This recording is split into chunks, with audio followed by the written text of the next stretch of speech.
WSO, and I want everyone to know that on your behalf as members and the board, these comments are from all of us. And enjoy the gifts of sharing. I can't emphasize that very small. I had a good English teacher. She learned me good. Yeah. Share new ideas. Share with others where you're having some problems. Open that door of knowledge. Get a key. Don't leave here saying, I didn't get anything. Perhaps maybe you didn't ask for anything. Open your mind, open your mind, open your mind. Don't be squeamish. Take a lesson from me. I'm not squeamish. Yeah. Make new friends and have some new tools to work with, go home with, and leave a few for your fellow safety engineers and your fellow veterans within the realms of safety and health. Now I have the honor to, and the privilege to point out two people who have been like Pooh Bear trying to cut in, and digging out, scraping that last little honey at the bottom of the honey jar. A lot of them, they're going to hate me for this, but I enjoy it. One of the people as you came in and leave sits up in the front office, and I want to tell you, she's a quiet one. She has no time to play games, hates those machines downstairs, I think, with a passion. She's been a one-lady show for a while, and I want to give special thanks to Dr. Zola and Charles, who've taken the time to go up and lend a hand. We're short a hand in your main office, in our business office, but we're going to correct that shortly. That's one of the good news. One of the good news I can tell you. She works out of the Warrenburg office, and she coordinates all the functions, time, classes, and events you will be attending. She has a sharp mind and always a smile, always a smile. And without her, we'd be in a world of hurt. I know she will get even with me for saying this, but let it come. I got big shoulders.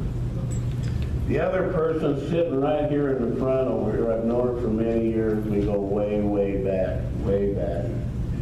Joanne Jackson Bass, would you please stand up?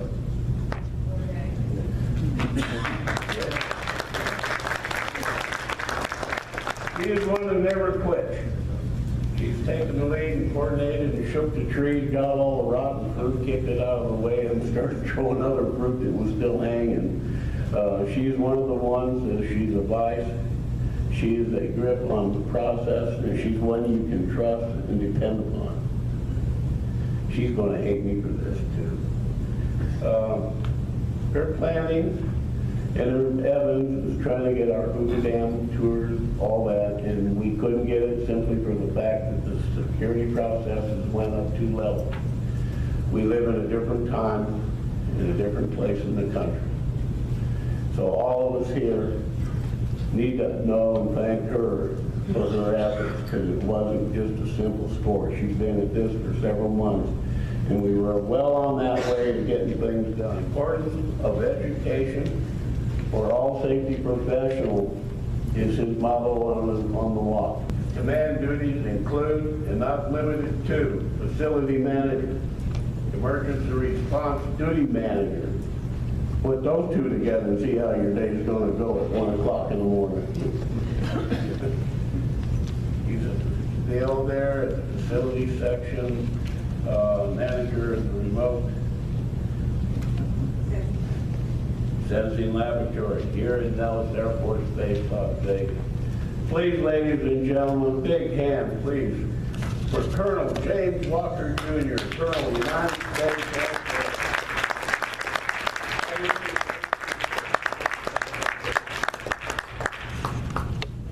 Good morning. Good morning. Good morning. And it's a pleasure to be here today. If it's your first time to Las Vegas, I'll warn you, we did not build these nice hotels on your winnings. What you get, all right? As he said, my name is James Walker. I'm a retired colonel. I stress the word retired. Served 33 years in the United States Army. The good thing is, I started off as an E1, went to E7 before I went to the dark side. That's why I tell when you become an officer, you go over to the dark side. I am currently the Facility Operations Manager at Nellis Air Force Base. My responsibility includes Nellis Air Force Base, Andrews Air Force Base, and believe it or not, a Marine base in San Diego. And a little building out here by UNLV. We have a lot going on over there at Nellis. I am currently employed with the National Security Technologies LLC, a subcontractor to the Department of Energy. In my previous career, I served in the Nevada Army National Guard for 33 years, starting out as a lonely E1, and I rose to the rank of E7. Then, as I said, I went over to the dark side, became an officer, and I don't know if it's a pleasure or a punishment, but I became a commander as a second lieutenant. And I tell people, my learning curve was no curve. It was straight line up, and I was drinking from a fire hose. But we're here to talk about the importance of education for all professionals. And I got a caveat on something that Ed said. If you don't get nothing out of this because you put nothing into this, and there's a scripture in the Bible saying we have not because you ask not. So the question is, what do you want out of this? You got to put something into this.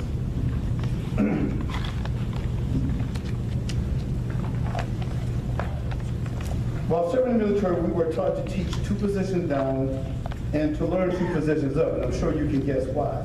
Now, some of you may be close to my age, so some of you may know if I ask if anyone here knows Audie Murphy. Anyone? Some of you, a lot of you know Audie Murphy, all right. Some of you probably too young to even know who that is. Audie Murphy became a national hero during World War II as the most decorated combat soldier of the war. He fought in 7 major campaigns over 3 years and rose from the rank of private to a battlefield commission as a second lieutenant. How many have you been placed in a position just to find yourself in a leadership position because of changes to the organization? We are taught to teach 2 positions down and learn 2 positions up because in our field, people die. And you can find yourself in a leadership position rather quickly. In our field, changes can be immediate, especially in combat. As a lonely little E3, private first class, as a member of the 163rd Armored Cav Company, I was another platoon leader. There was an organization change where we became the frontline unit, which was the 1221 Armor. I know I'm speaking a lot of Army, we'll get to the point here. As a medic, but that one change, as an E3, I was the 3rd ranking person in my unit. What a shock for me.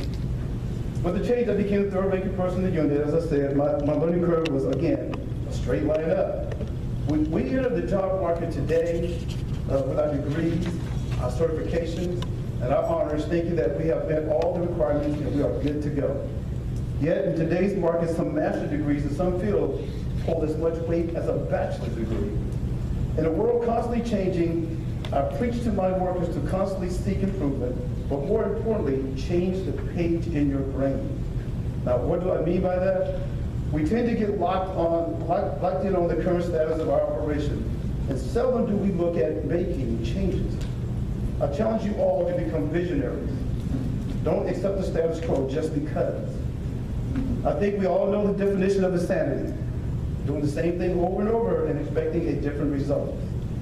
I did well in school, both public school and in my military school. The one thing that I was constantly aware of was changes. In the military, it was automatic. Every 2 years, we had a change of command.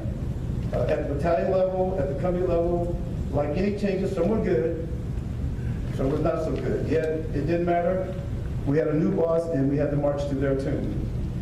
As I used to help my nieces and nephews with their pre-algebra and algebra homework, some years later, I now have my own kids, and as I attempt to help them, I felt like I needed help. Because their algebra looked more like geometry to me, and that wasn't my cup of tea. Albert Einstein stated, once you stop learning, you start dying. We live in an information age where we can learn about almost anything you want. During my years attending military command and general staff college, during our first year, we were told to find a mechanism to help us to carry 50 pounds of book on day 1. During our second year, the instructor handed us 3 small books and a set of discs. Again, the changing world. Anytime anyone would ask a question of the instructor, his battle cry became, Google it. I bet you I'm one of the few persons on my block that still have a set of encyclopedias in their home. Anybody else here can say that? I'm sure. Okay, I'm glad I'm not the only one. John Maxwell, an American author, stated, the person who knows how will always have a job. The person who knows why will always be the boss. You should teach your people the why. Professional development helps your employees to be competitive in their profession and possibly excel in it throughout their career. Like it or not, here is a reality check for all of us. None of us will live forever. You as a leader should always expect personnel moves. People will retire, move, quit, die, and the list goes on. So don't take this life too seriously, because none of us get off this rock alive. John Rowan, an American entrepreneur, stated, don't let your learning lead to knowledge, let your learning lead to action. So you asked, what are some of the benefits of education for professionals? I warn you now, I'm not speaking for an hour, so you guys can get a very nice long break, all right? Number 1, confidence and credibility. The phrase knowledge is power rings true here. As a commander, as I gave my acceptance speech to my troops, I made sure that I stressed to them that in order for me to be successful, I had to make them successful. I can only do that by providing them with the proper training, education, and equipment and funding. Additionally, I must make sure that we are all heading in the same direction. To do that, we must make sure that everyone in the organization knows and understands what the mission is. To have employees who are confident speaks volume, and the proof is in the pudding.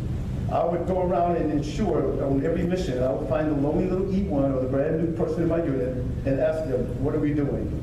If they couldn't tell me, I said, who's your sergeant and who's your lieutenant? And they had to have a conference with me. The key is everybody in the organization needs to know what you're doing, and we're all going the same direction. Number 2, efficiency. How to do something better. We have all heard that old saying, if it ain't broke, Don't fix it. don't fix it. That's true. That is still true in a lot of areas. However, we are all looking at better ways of creating that perfect mousetrap. You can only do that by thinking outside the box. Better still, they can only do that if the leader is pushing that and giving credit to those who comes up with those new ideas. I strive to teach those that work with me to understand our mission, but more importantly, my job. And what is my role? I feel that the more they know about my job, the easier it makes my job. I jokingly tell everybody, I asked anyone who wants to do my job, my guys keep telling me no, I don't have enough zeros behind my name, so I don't think I can give my job away. However, I found those who are afraid to teach those under them about their job is because they fear that they may lose their job to that person. And as I stated before, we are not going to live forever. You should always make plans to have someone follow you behind you. I jokingly say, one monkey won't stop no show, but if it's the right monkey, he can slow it down, right? I hold this to be true, as I coin a phrase from the Teenage Mutant Ninja Turtle. I got three boys, okay? They were Ninja Turtle fanatics. I may have taught you everything that you know, but I have not taught you everything I know. The third event, ability to influence and lead. Coach Mansfield already stated, leaders are made, they are not born. I'm not sure I believe that 100%. That is not saying that everyone can be a leader. I have met a few in my life that tells me differently. I'm sure Ed can attest to that. I have found that in every leadership or management position on a job, there are 2 leaders. The first one is the formal leader, the one with their name on the door, the top dog on the org chart. Then there's that latent leader. This is the one with the corporate knowledge, the one that everyone goes to include the boss, where they have a problem that no one can seem to solve.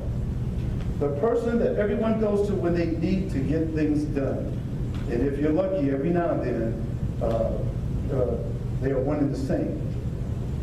Networking. This speaks for itself. You guys are here, hopefully, to network.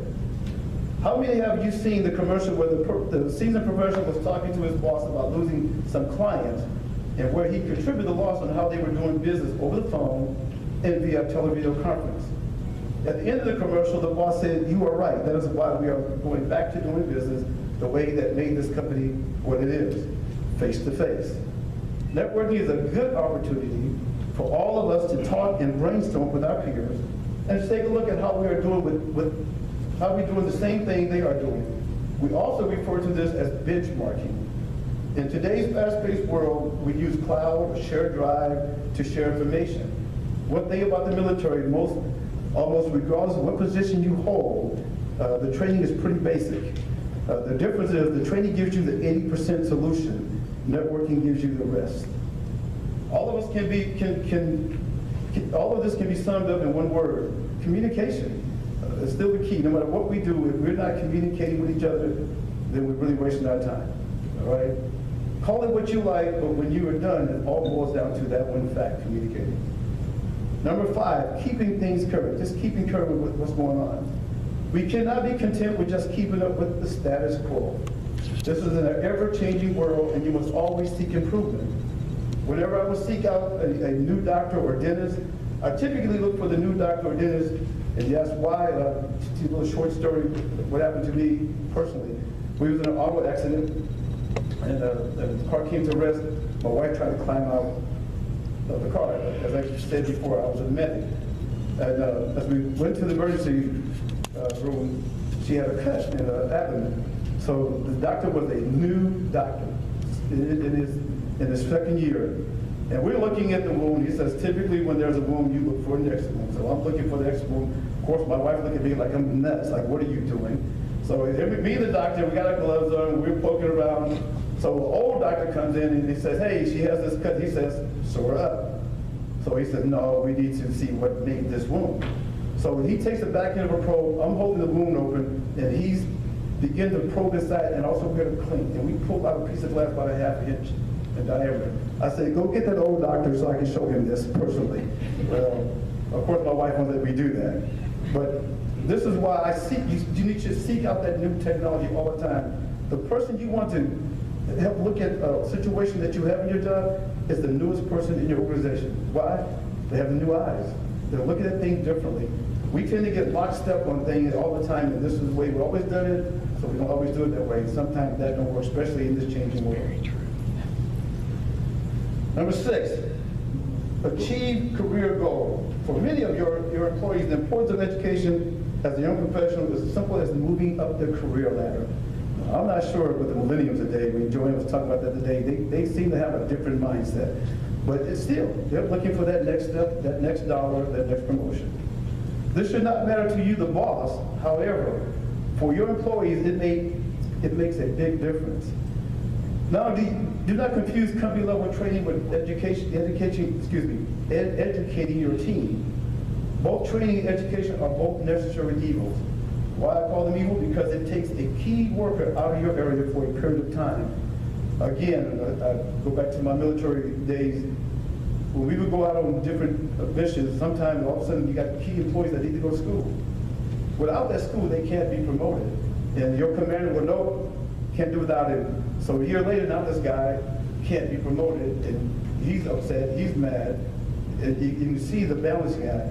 But as a commander, I just issued equal to my entire battalion. I had 1,100 soldiers. I say 10% of this country can be gone at any time for training because it must get done. Without it, these guys will be promoted and you don't fulfill your quota.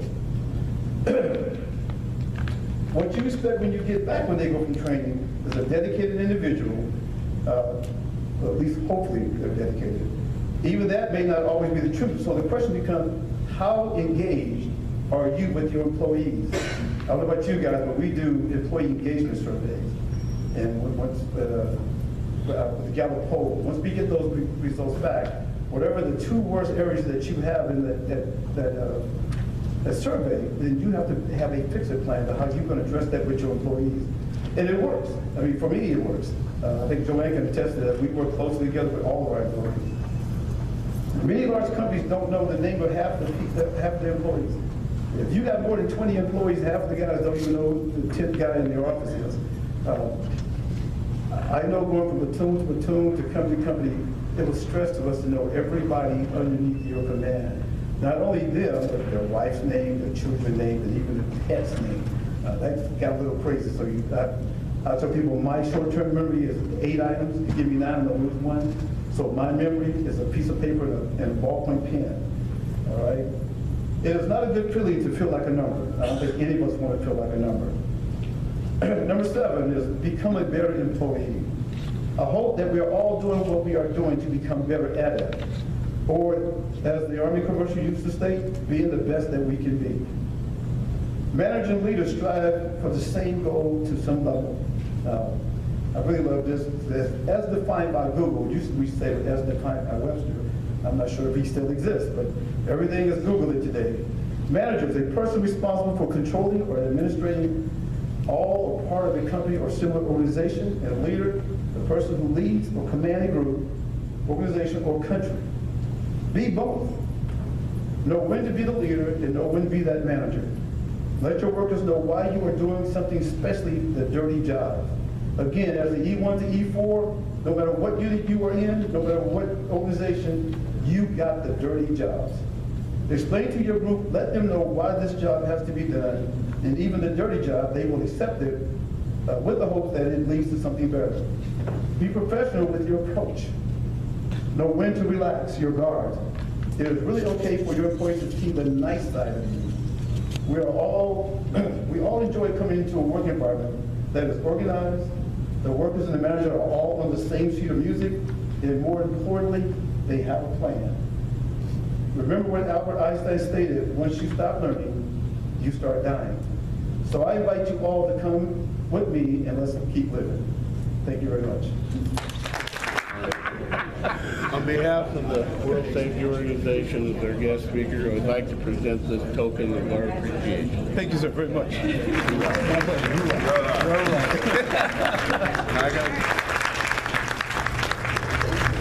was going to save something for tonight, but I think I'm going to do it today, since we've got everybody in here. We have been working for about 10 years to try to get our certifications accredited. Today, we have them accredited.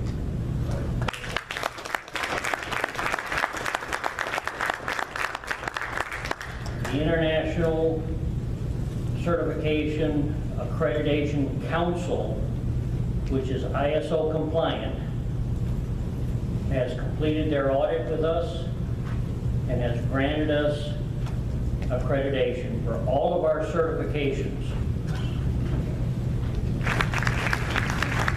That's something that every time that we thought we were going to make it, we got short-stopped. This time we did not. And we can thank Charles Baker, Dr. Baker, and Lee for doing the hard work to get everything done. And it was not an easy task. This is something that you can go back to your groups and whatnot and start the advertisement process. Because again, when you see, like on a job application, prefer CSP or prefer IS, whatever, it's because they are accredited. Now we're in the same boat. So go for it. Perfect.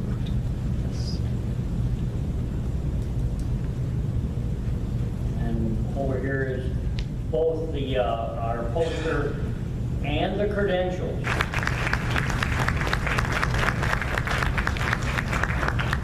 Anybody have any questions about it?